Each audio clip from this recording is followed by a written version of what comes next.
On today's show, Summer League booms and busts. Which players have done the most with their Summer League time on the court, and which players have struggled a bit against the Summer League competition, and how much stock should be placed in Summer League evaluations overall? It's coming up right here at Locked On NBA. You are Locked On NBA, your daily NBA podcast. Part of the Locked On Podcast Network, your team every day. What's up, and welcome to another edition of Locked On NBA, the biggest stories with the local experts. I'm your host, Jackson Gatlin, also host of Locked On Rockets right here on the Locked On Podcast Network, your team every day. Now, today's episode is brought to you by Prize Picks. So what is Prize Picks? It's daily fantasy sports, but how does it work? Basically, you pick 2 to 6 players. If they score more or less than their Prize Picks projection, you can win up to 25 times back on your money on any entry that you submit. You don't have to compete against other people. It's just you versus the projections available. And Prize Picks offers projections on pretty much any sport that you watch. That includes NBA, NFL, MLB, NHL, PGA. They've got you covered for all of the action. Entries can be made in 60 seconds or less. It's that simple. They're safe. They offer fast withdrawals, currently operational in over 30 states and Canada. So download the PrizePicks app or go to prizepicks.com to sign up and play daily fantasy sports. First-time users can receive a 100% instant deposit match up to $100 with promo code LOCKEDON. That means if you deposit $100, PrizePicks will give you $100. If you deposit $50, PrizePicks will give you $50. So don't forget to enter promo code LOCKEDON at sign up for an instant deposit match up to $100. And joining us now is one of the hosts of the Locked On Big Board podcast, Richard Stayman, who you can track down wherever you listen to your podcast and on YouTube. Just search Locked On NBA Big Board. And Richard, we had a lot kind of going on with NBA Summer League this time around. A lot of big name rookies coming in and a lot of sophomores coming back for their second stint in Summer League. So that's actually where I want to start first before we get to some of the booms and busts, if you will, of Vegas Summer League. How much stock do you place, or how much stock should be placed in Summer League performances and what it means for how players will translate to the NBA level after you go through the whole pre-draft process and evaluating these guys and then seeing them in kind of a different environment, a different atmosphere than playing collegiately or in the G League or overseas? Yeah, I think every prospect is different because, not everyone is suited for the Summer League style, which is very freestyle offense. There's minimal schemes, things like that you're really working against. It is a very just traditional man-to-man defense style. Like, it is as basic basketball as it gets, and that's just not how the NBA is. So there's some things that do translate, some skills you want to find. Like, you look at guys who are primarily shooters that haven't shot the ball well. Jabari Smith's one example, right? He wasn't like a lights-out shooter. He was labeled as such. Then he gets to Summer League, and not only was he the leading scorer of Summer League in the few games he played, but I mean, he was taking 9 threes a game and shooting 33%. And while that percentage was a little bit low still, it was that volume and still being able to hit close to a respectable percentage, where it's things like that stand out, right? And you want to see these guys being more confident in the things that they need to be improving. And that's what guys like Jabari Smith did. Every single thing was just confidence. You want him to be better than most of the rookies out there. Obviously, it's a stacked rookie class, but you want him to generally be better than the competition. And there are flags, right? If guys aren't dominating the way they should be, and it's not always efficiency. I don't think that's the true way to tell if somebody's dominating. If they're really struggling to get to their spots in this competition and they're a second, third year guy, I mean, James Bouknight's a prime example. I think he had 1, maybe 2 good games in Summer League, and things like that should be alarming for Hornets fans. Yeah, James Bouknight, that's your guy, right? Yeah, unfortunately, I was a big fan of his in 2021. I'm sorry. I if I hear James Bouknight, Richard, I immediately associate him with you. So I was like, I can't let that one slide, man.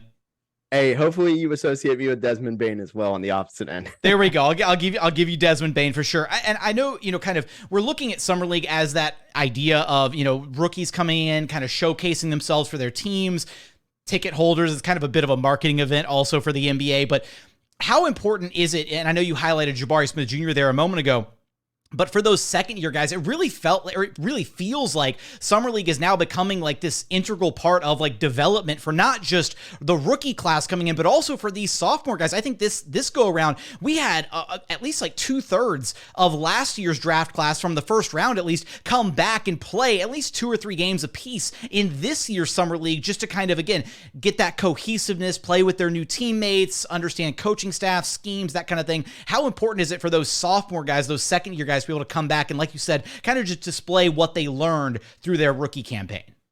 Yeah, I think we saw a lot of all rookie guys. I mean, Benedict Mathurin was on Summer League. He played for a good amount, relatively. Jaden Ivey, Jake LaRavia, David Roddy, I mean, Jalen Duren. I think a lot of those guys playing was a little bit surprising. And then you got the awkward, he's technically a rookie, but it's his second year in the association, and that's like Chet Holmgren.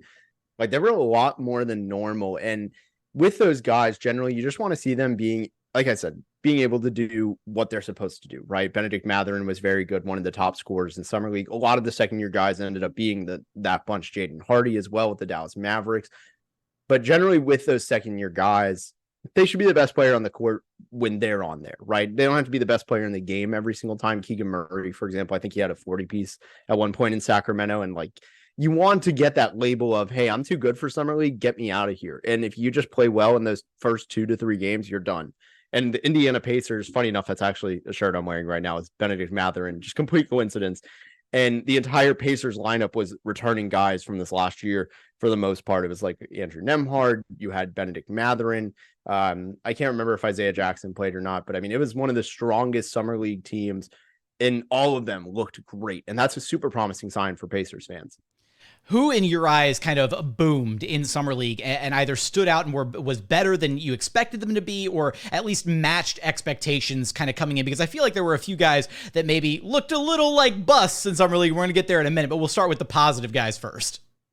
Yeah, I mean, I thought Tari Eason and Jabari Smith of Houston really stole the show, but somebody a little bit more under the radar of, he emerged into a guy that teams have to have now. That kind of label. I think Lester Quinones on the Golden State Warriors. He played with Santa Cruz, got a 2-way towards the end of the year. I liked him a lot out of Memphis. He was a great shooter. Like, he was a shot maker. And in this league, look, if you're good enough as a shot maker, some of the negatives don't matter. Like, hey, he's only 6'5", 6'6", whatever he is. It doesn't matter because he scores so efficiently, and he did it at the G League. He's done it in Summer League. He was one of the top scorers, had multiple 30-point games, and he played a lot. And in Summer League, he was a great shooter. He has tools to be very good on defense. Like, that stuff, I think he got himself potentially not just a 2-way again. I think he's going to potentially get now a training camp spot that gets him the last spot on the roster, the 15th guaranteed roster spot. So I'd say those guys are the ones that stood out for me. And when we flip the coin here and go to guys who maybe underperformed a little bit, I'm just going to go ahead and highlight it here. I mean, Wemby had the rough first game, but then he bounced back in a big way in his second game. It made sense, right? He was trying to get acclimated after that first game. Scoot Henderson looked good in the one game we saw. Amin Thompson looked solid in his one game. Asar Thompson has been, wrecking shop with the Pistons. The one guy out of the top 5, though, that looked a little rough and tumble there for a minute was Brandon Miller. How concerning, or how concerned, I guess, should Hornets fans be at this point with how he looked in Summer League? Are we ready to throw the bust moniker out there? Is it worthwhile? Are the red flags starting to be raised just a little bit? I think it's an overreaction. Okay. If so, like, for me, look, he's an off-ball player. The same weaknesses he had at Alabama are just being amplified in the NBA right now, in an NBA environment. He wasn't a good finisher in college. He shot somewhere in the 39 to 43%. I can't remember the exact number, at the rim in the half court in Alabama. That was never a strength. Finishing at the rim was a massive weakness for him, especially when it wasn't transition. So, and that exact issue came up. That's why he missed a lot of shots. He would just miss bunnies at the rim. And look, shooters, this. You're a Houston guy, and I'm not taking a shot. Jabari Smith did everything right offensively. He got to his spots as a rookie, just didn't make shots. It's not that easy to come in this league and shoot 35+% from 3, or 36, whatever the league average is now. It's very hard. And I think when you look at Brandon Miller, he's not going to make all the shots right away. I mean, it's not something where I feel like he was always going to be you draft him to be like the highest end role player of your team, not to be do it all wing. That was never really, I never felt that was an appropriate label for his game, and that's okay. It's not, it's not a knock on him. It's just kind of how his game is, but he just didn't make shots. I think the processes were fine. The results just weren't there. Do you think there's any bit of buyer's remorse out of the Charlotte Hornets at this point of going Brandon Miller over Scoot Henderson, or is it still too early to sell? I was adamantly Scoot over Brandon Miller, so there should be, but I'm not going to, but I refuse to make that judgment off of Summer League. I don't think anybody is changing anything off Summer League. Okay. Well, we're going to have to revisit this specific discussion further down the line for sure. But before we get you out of here, give me one more guy, either like a second round guy or an undrafted guy that really stood out to you through Summer League that people are going to be looking back on, 6 months from now or a year from now thinking, man, how did this guy fall so far? Or how did our team not see this guy or sniff this guy out throughout the draft process? Yeah, I think it's Trayce Jackson-Davis with Golden State. Yet again, I didn't like their draft a ton last year. They shipped it all out for Chris Paul. They traded Patrick Baldwin, Ryan Rollins. I think they really outdid themselves, though. I think with Trayce Jackson-Davis, they got somebody really solid who is one of the most explosive finishers in the NBA already. He was hyper productive. He was a walking 5x5 threat. He averaged, I want to say it was like 20, 13, 4 with like 2 or 3 blocks and a steal a game. It was just, the production is going to translate because he knows what he has to do. And the big thing for Trayce Jackson-Davis too is in the NBA, they can't do what they did to him on pick and rolls. He wasn't able to showcase being a pick and roll man, which he'll be in Golden State because there's now defensive 3 in the key, and 7'4" Zach Edey can't just sit there waiting for the lob. So I think Trayce Jackson-Davis is going to explode. I think he's somebody that he was one of the last 5 picks of the draft. Teams are going to go, how did none of us think this guy was a top 40, top 30 pick, really?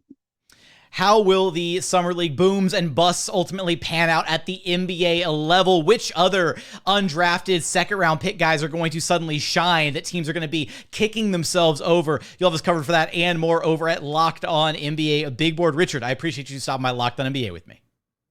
Thank you.